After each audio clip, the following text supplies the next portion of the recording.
Time for the best coverage of the top stories in sports. The Sports Wrap with Jason Page starts now. Yes, it does, and good to have you with us on this Wednesday edition of the show. I will be upfront. I am battling a nasty head and throat cold today, so I apologize if I don't sound the same or look the same or any of that stuff. Sam Yarnell is the day off, as he does every Wednesday on the show, which means I am flanked by, well, just tons of smarter people than me, including this guy who starts the show out with us today, Jason Cole, Hall of Fame selector, NFL writer, author. Where? Hold on. It's back here somewhere. Knocking the greatest book ever written. Greatest book ever written. Shut Up, Your Kid Is Not That Great by Jason Cole. There it is. I just knocked over a framed picture behind me. That's all right. We'll pick that up later. What was your reaction? I got to be honest. I wasn't as shocked as maybe some people were, because I said on yesterday's show, before this was announced, that it wouldn't shock me if they went to Penix because they're just not getting anything out of Kirk Cousins. What did you make of the Falcons' decision? No, I'm not surprised either. I mean, look, Kirk has regressed badly. I think a lot of it has to do with, the recovery from the Achilles injury. He's not moving the same way. He doesn't have the same power in his arm because he's a marginal. He had marginal arm to begin, which was maximized because his footwork is so good, his fundamentals are so good, so that if you take away part of that, you affect his ability to throw. You affect his ability to throw to certain parts of the field. You narrow what he is. It's sort of like I remember Damon Huard, longtime backup quarterback in the league, was one of these guys that you could shrink the field in terms of where you play defense because he simply didn't have the arm strength to get to certain parts of the field. That's what's happening with Cousins. They can't get certain parts of the field with him right now. Will it ever come back? Hard to say. Probably not. He would have gotten it back by this time, generally.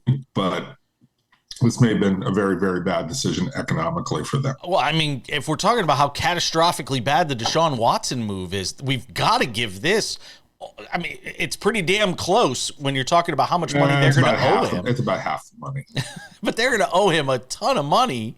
And, yeah. I mean, will they be able to deal him? I mean, how does this ultimately play out if they make the decision to move away from him? They can deal him, but nobody's going to take all of the money, so they're going to have to pay off part of the contract. So they're going to have to buy their way out of it. Sort of reminiscent of the Brock Osweiler deal to Cleveland, where Houston had to pay off a lot of the money on the contract to get out from underneath it. The good part is that, the cap is large right now. It's large enough that you can survive. You can survive mistakes like this better than you could, say, 5 years ago, 6 years ago, and the cap is going up. And, the percentage of the increase in the cap is not changed a lot, but the chunks are. And what people need to understand is, because they used to write all these things about how you have to win with a young quarterback while his number is low. Relative to the cap. Yeah, but always remember that the rookie salaries and the minimum salaries are so low and have not grown proportionally that now you can survive a $40 million hit and still put together a pretty competitive team, especially if Penix is going to be cheap for the next 4 years, which is the case. Talk to me about the NFC West for a couple of minutes here. I think the Rams are extremely dangerous when you look at a wounded Lions team. Obviously, the Eagles now have risen to the top of the class with all those injuries the Lions, I think, are sort of dealing with. Give me a thought on the Rams and whether or not they have the potential as a wild card team or even a division winner, and in this case, maybe as a division winner, to make some sort of special run here now that they're getting healthy. I like what they've done, and I like the fact that they put it together faster than we all expected. Everybody expected, they went all in to win that Super Bowl. They won the Super Bowl. They had no draft picks. It was going to be a reclamation project. Might as well trade Stafford while you can get more for him and start your rebuild faster. And give them a lot of credit. They went out and found a lot of players, and obviously Sean McVay is doing a great job. Finding Akua in the 5th round or 7th round, whatever it was for him. Those are just huge finds along the way. But they're always sort of on the precipice of Are they good? Are they really actually good? Or are they just kind of faking their way through it? So when you apply that to the playoffs, can you see them win a game? And especially in a weakened NFC and get to the second round or even maybe get to the championship game? Yeah, you can write that story. Yeah. You can see it in your mind. But, I don't think they can win 3 games like that. I think they run into some buzzsaw somewhere along the line where it's just a better team. And they aren't magical that particular day. They're magical for 1 game, maybe 2. But you can't get past the 3rd game. They're not that good. How maddening is it that the NFL put players in a position on some of these teams to play 3 games in 11 days?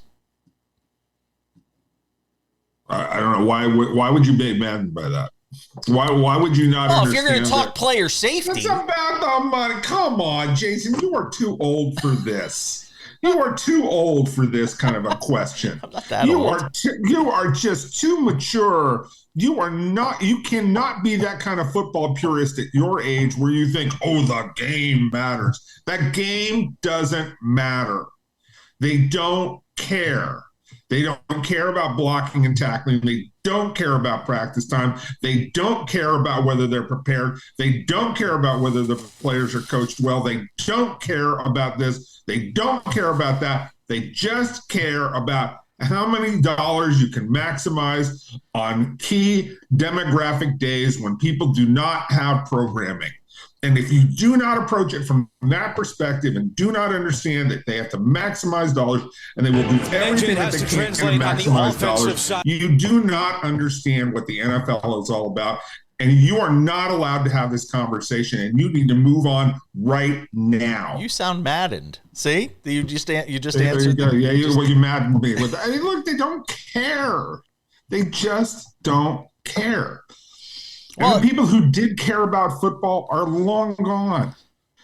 The Dan Rooneys of the world who would sit there and go, look, we got to make sure the product is good, because they remembered when the product was bad. It was really bad. Yeah. Okay.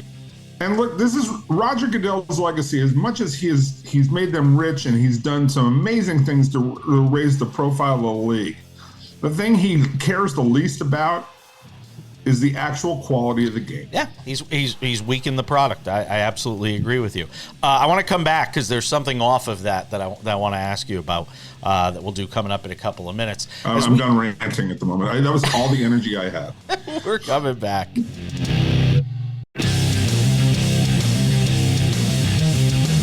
Coming up in 10 minutes, we'll switch gears to the NBA Cup final last night.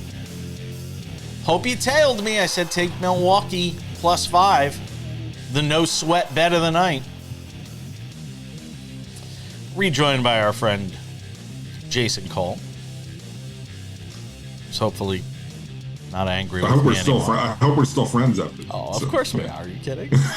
But going off of that last question I asked you about the 3 games in 11 days, are you surprised? And look, maybe I've been fooled too many times on this stuff. Are you surprised that it looks like Patrick Mahomes is in line to play this weekend? Because I thought if they were going to give him a week, if they were going to do something, it would have been give him this game off. If you're going to start Carson Wentz, start him at home. But it sounds like he's on track to play. Hard guy to keep off the field.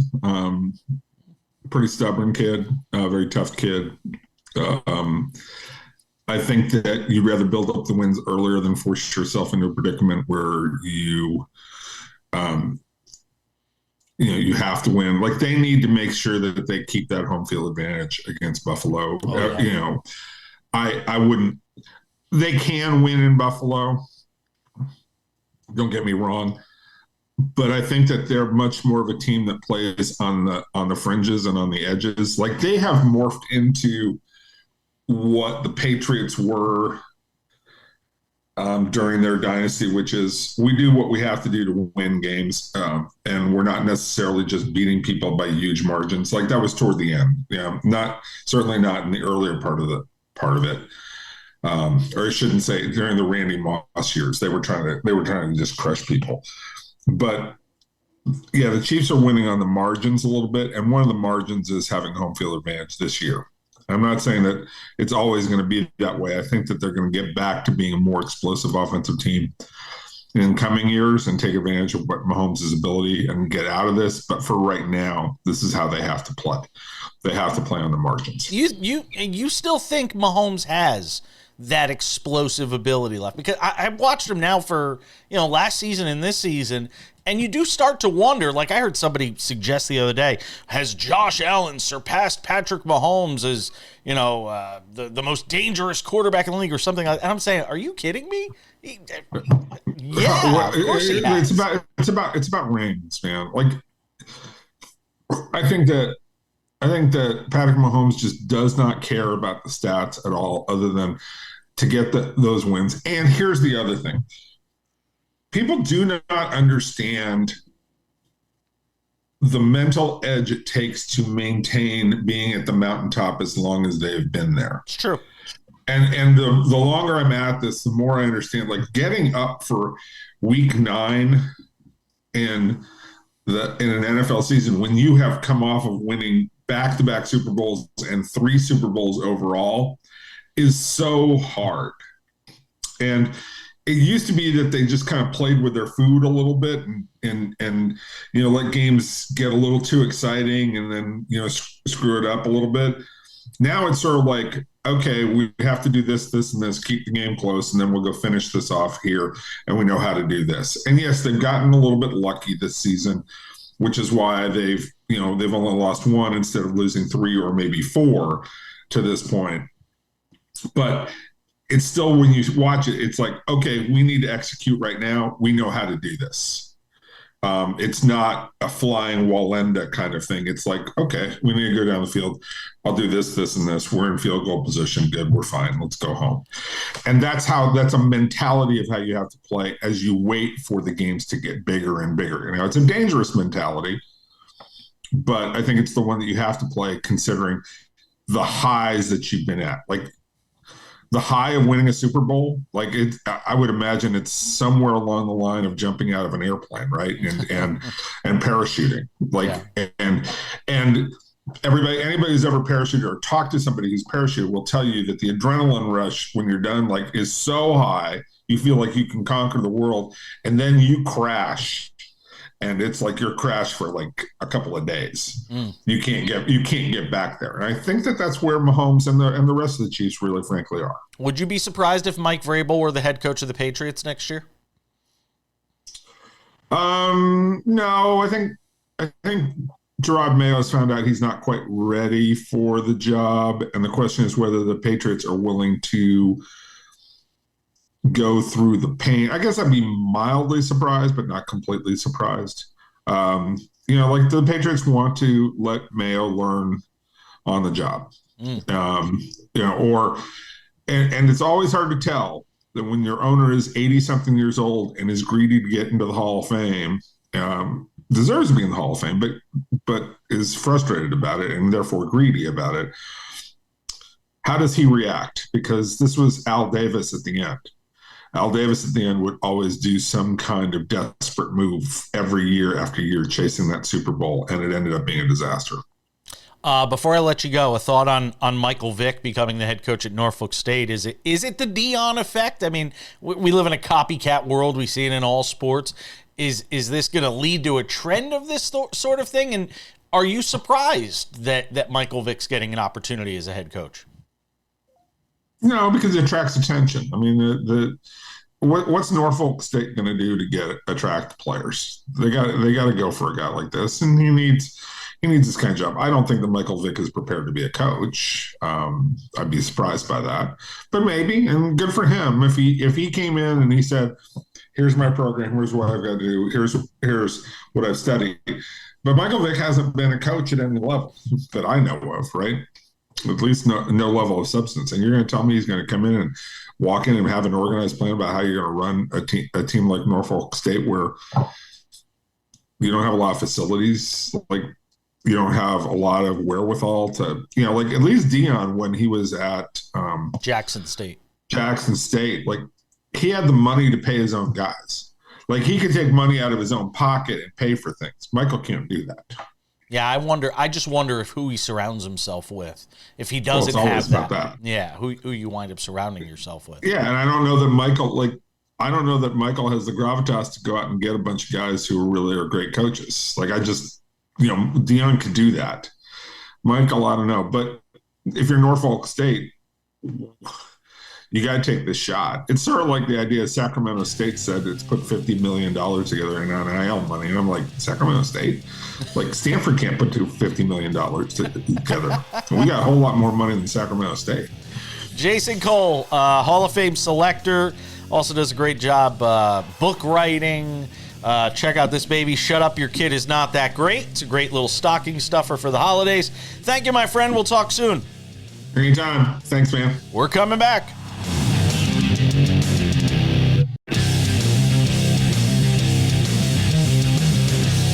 We proceed on this Wednesday edition of the show. It's Jason and Friends today.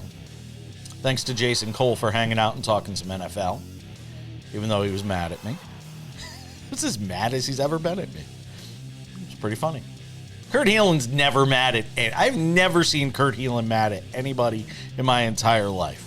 Pro basketball talk at NBCSports.com is his jam. Got to meet him over the weekend. I've been talking to him for like a dozen years, and I finally just met him in person this weekend. So that was cool. And I withheld my anger and did not flip the table or anything during the entire dinner, so it was great. No, you did not. But it was good. We had a good time.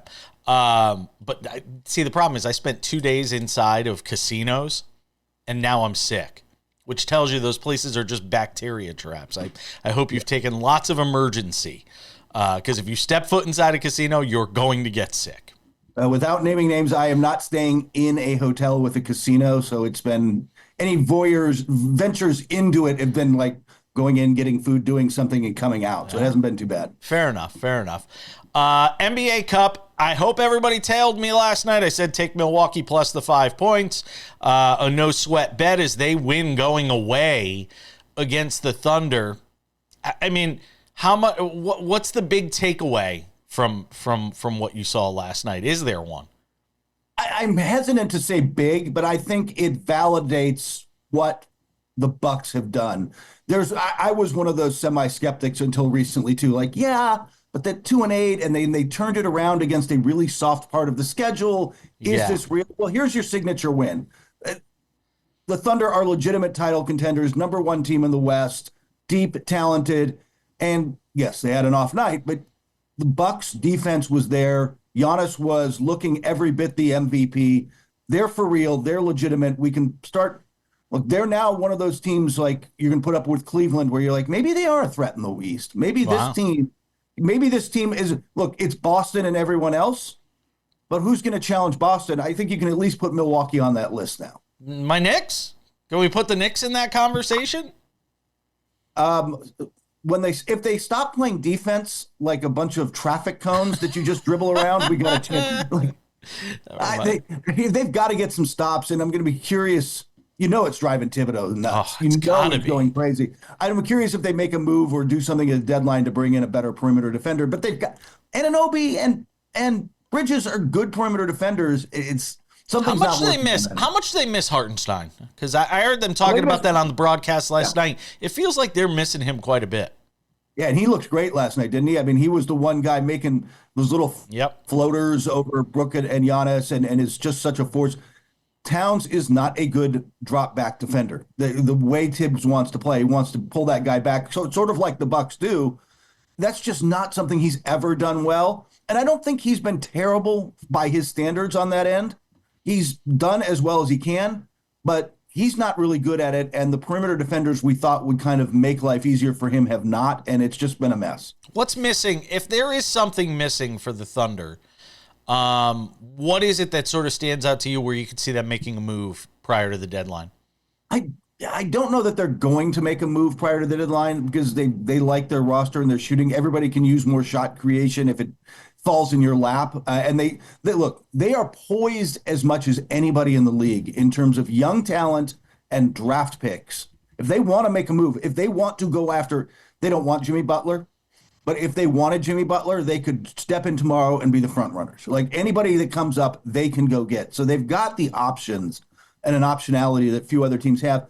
I think, though, it's just a matter, it might be somebody who can create in the half court. And I'm not sure who that is because I think Shea can be that guy.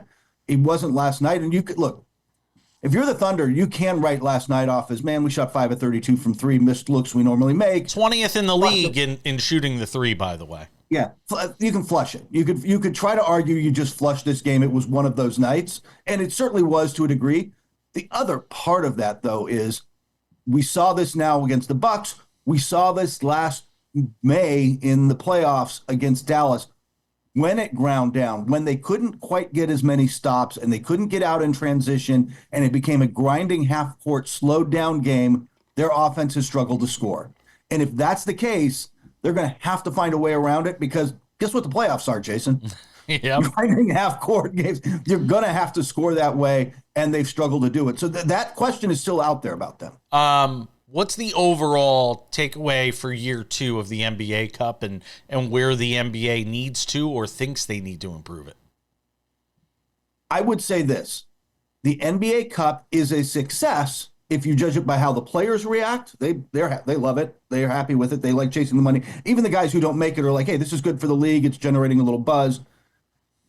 The NBA's core constituency loves it. The people who have League Pass, the people who listen to NBA podcasts, the people who are already watching the NBA love it.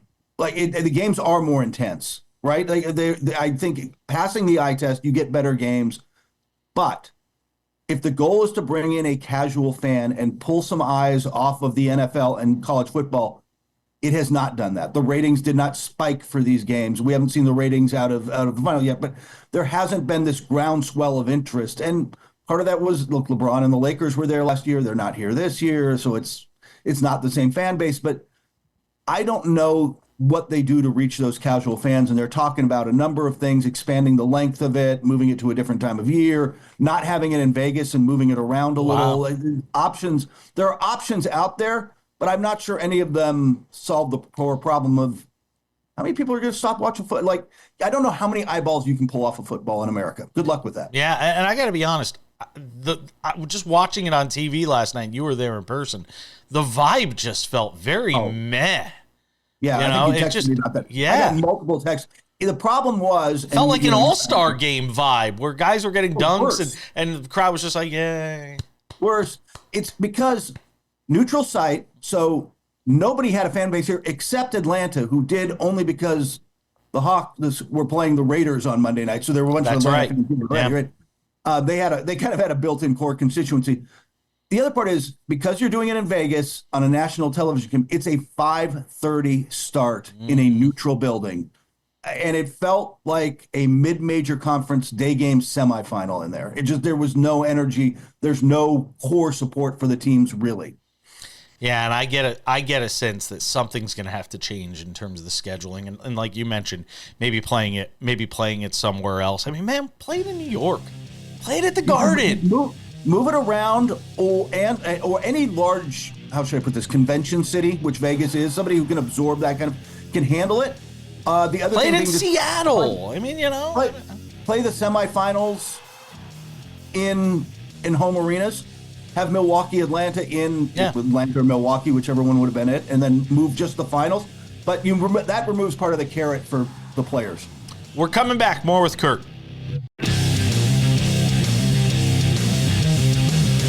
All right, one more segment with Kurt Helin of Pro Basketball Talk at NBCSports.com, who's been kind enough to grace us with his presence.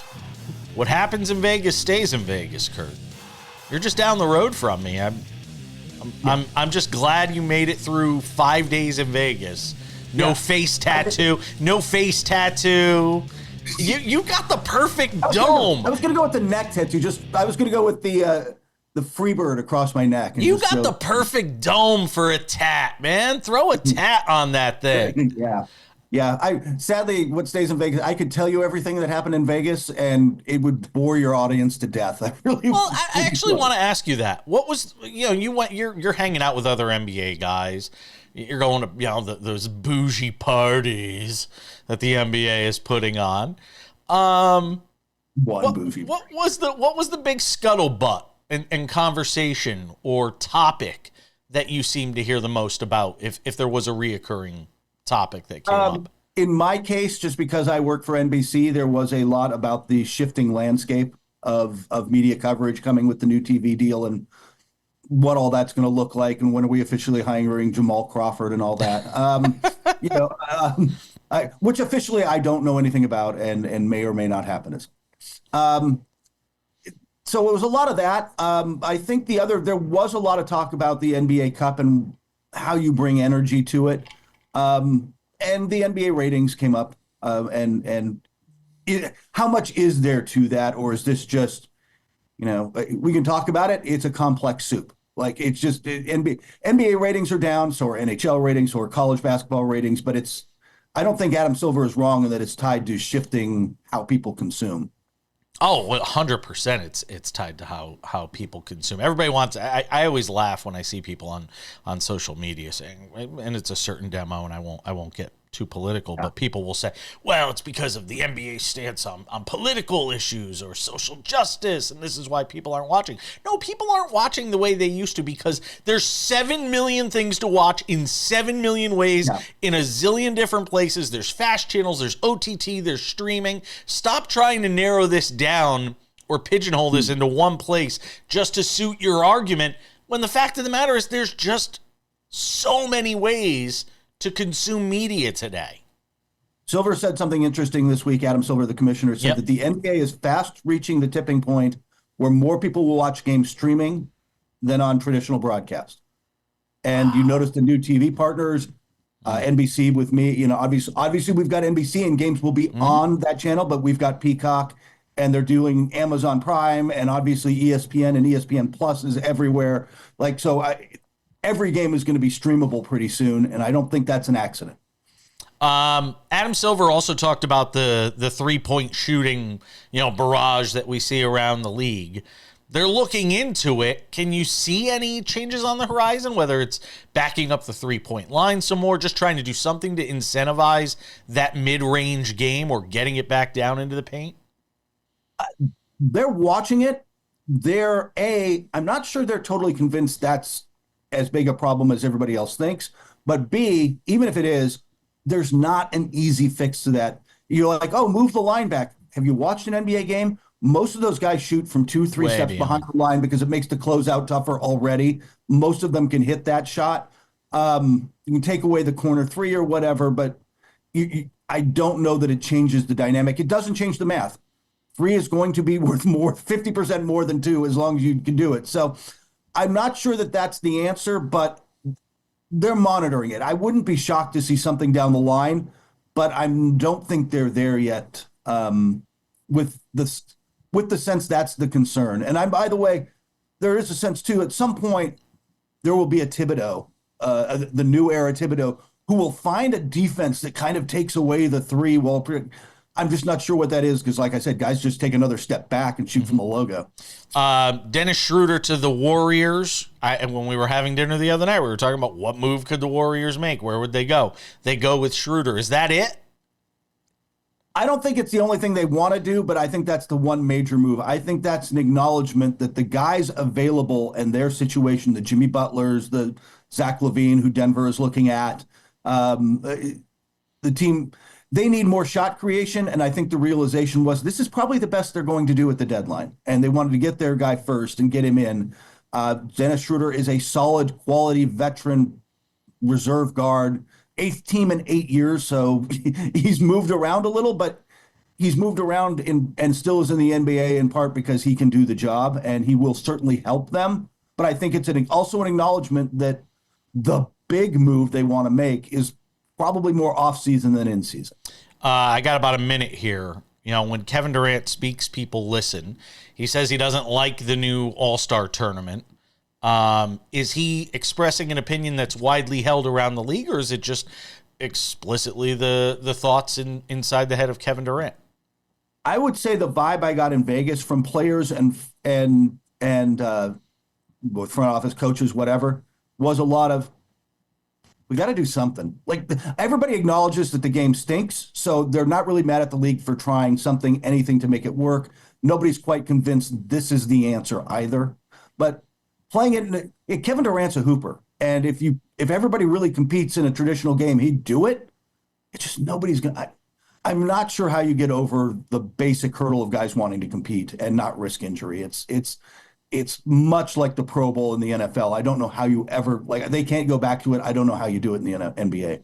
I've got 20 seconds, so I will just say this. I will make it a point of personal privilege and take the floor over here for a moment. Hubie Brown is a treasure to the NBA. He has been around the game forever. The league announced February 9th will be his last game, or ESPN announced it'll be his last game on their airwaves. Real quick, in 10 seconds, when I say Hubie Brown, you say? People forget he was a great coach, but I learned so much of the game listening to his broadcasts over the years. He's still the best color guy in a lot of ways. Thank you, Kurt. We'll talk soon. Thank you.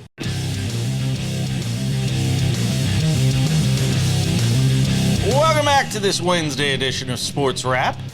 Time to talk some baseball. Odds and ends coming up in 10 minutes, but first let's say hi to our friend David Aardsma, who has been so gracious to lend his expertise to the show. That's scary. Expertise. That's. Whew. Now we got pressure. Thank you. You're very welcome. You thrive under pressure. Unless it's against Alex Rios, which I'll never forget now that you've told me that. I will never forget now that you've told me that. It's okay. We all have our Alex Rios. Mine was a kid named Bobby Riggione in the championship game when I was like 12 years old, and he hit a ball that's still going. So I've been there, just on a slightly smaller stage, really, really small stage. Still hurts the same. It does, and I could still see the ball. I mean, anyway. Let's talk about pitching, because Major League Baseball put out this report surrounding the cause of pitching injuries. What did you take away most from that report, and where does it go from here? All right, so first of all, a 62-page report. I didn't read all 62 pages. Come on! Why'd I bring you on? I'm going to, though. I will swear I am going to read it because I love this stuff. But my takeaway is, shocker, like velocity. But the way I read this and the way I read the report, the way I'm reading all the quotes and everything, it sounded like a whole bunch of 1980s baseball players got interviewed on this and talk about velocity's bad and we need to do more long distance running and we need to stop lifting so hard. It felt to me a whole lot of finger pointing without ever pointing a finger at Major League Baseball. And without ever saying, like, hey, the teams might have had something to do with this. And maybe the stats that hitters can't hit hard fastballs have nothing to do with this. It's just that the fact that the players want to chase velocity, get bigger, faster, stronger, and they're lifting too heavy, and they're trying too hard. And instead, we need to throw slower, run longer, go back to what we used to do. Yay. At the end of the day, it all comes down to the radar gun. The radar gun, and the moment that every stadium got put in there, the moment every single scout shows up at some 16U baseball game, if you really care about how guys pitch, just erase the gun. From every single level, get rid of the radar system, stop showing it on the Jumbotron every single pitch with the giant flames on the TV whenever somebody throws 100.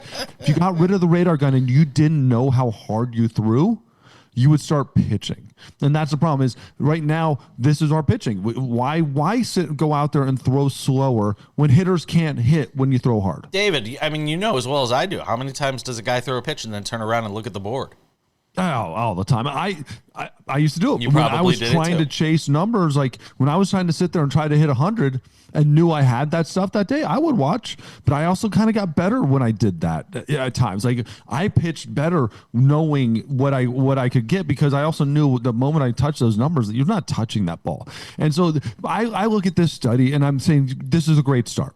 This is a wonderful kind of dusting off and finally getting people to wake up and say it's not about they're not pitching long enough or workload. But the problem is they'll kind of point all these different fingers. But at least it's a start by saying velocity is an issue.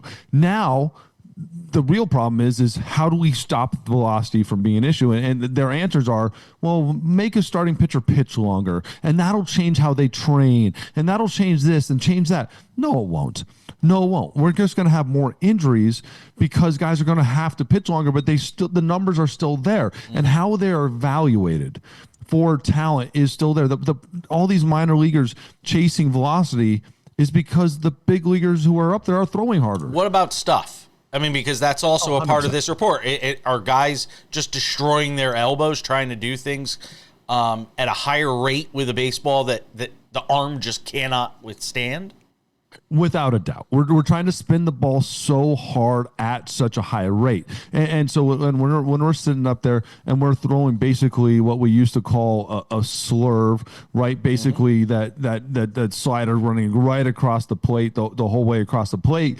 We all could throw it. We all used to be able to throw it. It didn't feel good. We didn't like how that felt our elbow, but when we threw it really hard, no one hit it. It just that we knew we couldn't maintain that, so guys didn't throw that. Now, the problem is Major League Baseball. Every single velocity guy and every single pitching guy in Major League Baseball understands what hitters can't hit. So you're teaching those pitches, and that starts trickling down to the minor leagues, starts trickling down to the amateur level, and that's how that goes. And guys in Little League didn't just start throwing harder for no reason and start throwing these sliders for no reason. They've always had these pitches. It's now we're seeing it being caught at all the high levels because hitters can't hit it. And that's the issue. And we have so much data and we have so much ability to understand what is good and what isn't good. We're constantly teaching you to be at this high level all the time, every single pitch. I got a minute left in this segment. Thoughts on the Yankees getting Cody Bellinger, 266, 18 home runs, 78 RBIs last year, opted out of the rest of his deal. Give me some thoughts on what this does for this Yankees team. As long as he doesn't strike out 40% of the time, this is going to be a great deal. This is going to be as long as he doesn't strike out at a high rate. If he gets his numbers, if he's able to sit there and hit at 260, this is going to be a great deal for the Yankees. I actually like what they're doing. I like what they're putting together. If they get a third baseman and a first baseman, you don't even need the top level Alonso, but they can still afford Alonso. You go Goldschmidt, you go Walker. There's so many guys on this list Arenado? that they can go after. Who? Arenado? Absolutely. I love it. Bregman, if you wanted to go get it. There's a lot of answers here, and they're going to end up being a better team. They're 1.6 WAR away from the same spot they were last year with Soto. 1.6. Wow.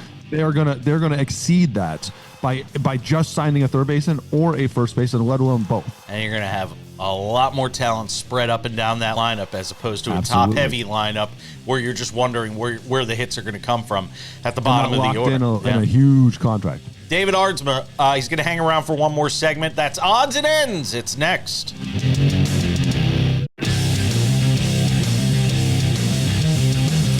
All right, just about time to put the wraps on this baby for a Wednesday. Sammy Arnell returns to the show tomorrow. Who knows what other fun surprises we will have. David Aardsma is hanging out in the closing seconds of the show today. He has been kind enough to grace us with his presence. And without any further delay, time for some odds and ends. Odds and Ends, David Aardsma. I didn't get to mention it in the last segment because I ran out of time, but I wanted to ask you about Devin Williams and sort of your thoughts on what he adds to this Yankees bullpen, being as you were a guy that pitched out of the bullpen.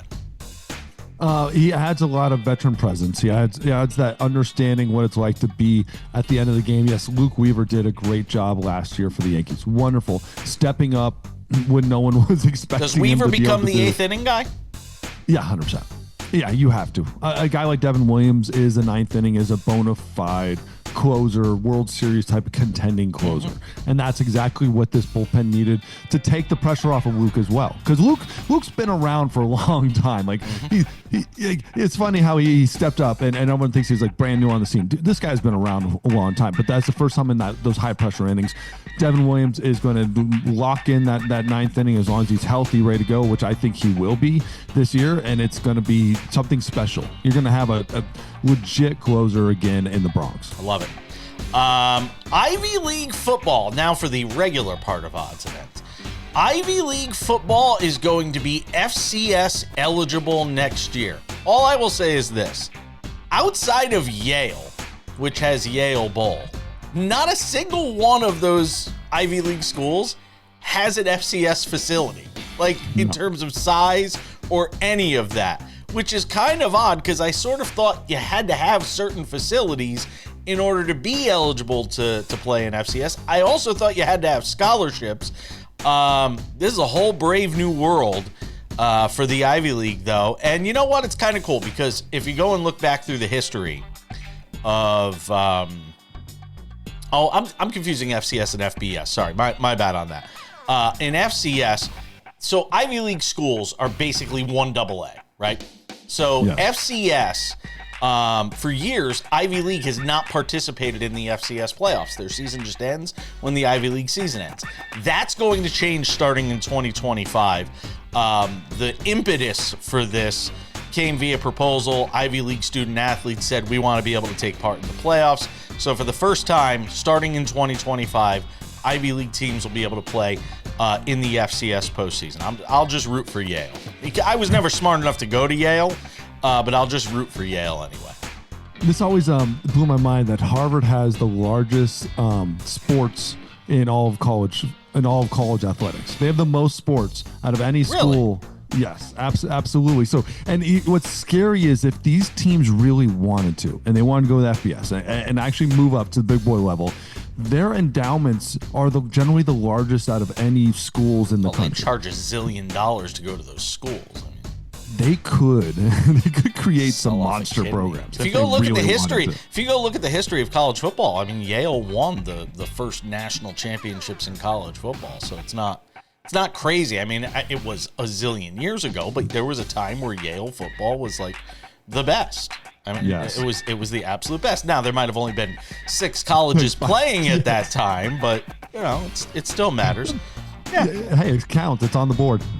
Scotty Scheffler and Rory McIlroy get the win in the PGA Live match over Brooks Koepka and Bryson DeChambeau. Does this open the door for the Live Golf PGA Tour Ryder Cup showdown that I guess some people are clamoring for? Yes and no at the same time. I think there's definitely a separation between the two, and there should be a separation between the two, and just how serious people take the PGA Tour stops versus the other stuff. I do like it, though. I wish that the PGA just got more creative with some of their events. Do some of these events where it's a true event within the PGA combine everybody, where you have partners, where you do stuff like this, and you don't just make it like a one little off with the AT&T thing, and have some creative events. I just can't wrap my head around. To me, the PGA Tour saying, okay, we'll do a Ryder Cup type showdown with Live Golf. You're elevating them. You're elevating that tour that you're trying to squash. You have everything to lose and nothing to gain, because if you win, you're supposed to. You're the PGA Tour. You're the big boy tour. Live Golf is, on the CW, although it's going to be supposedly moving to Fox for 2025. But to me, you're lowering yourself down to their level, and you have nothing to gain at the end of the day. If they lose, then that picks up Live big time, and more players are going to move over, and more fans' perception are going to move over. I don't like combining the two. Leave the two separate, but I do like the idea PGA needs to look at Live and say, get creative, have some fun with some stuff. That's the only problem, is you have to show up. Everything is perfect in PGA. Relax a little bit. That's what makes the Scottsdale, like the Phoenix Open, like Waste Management Phoenix Open, so fun, is that it's so different. But that's what people want, and Live is trying to give you that. So if the PGA really wanted to do this, just do events the way Live is doing them. And just like a couple here and there, find some fun cities, like go to Nashville and go do some a fun event like this. Like you're already doing it here. Go to Vegas and do a real fun event. Yeah. And look, the PGA Tour has already shifted and morphed since the launch of Live Golf. I mean, there's no question about that. It'll be interesting to see what happens over the next few weeks. Hey, David, this was fun. Thanks for hanging out for an extra segment. I appreciate it. Appreciate it. It's always fun. We got to go. Kurt Helin, thanks to him. Jason Cole as well. Sam is back tomorrow. I'm Jason Page. See you then.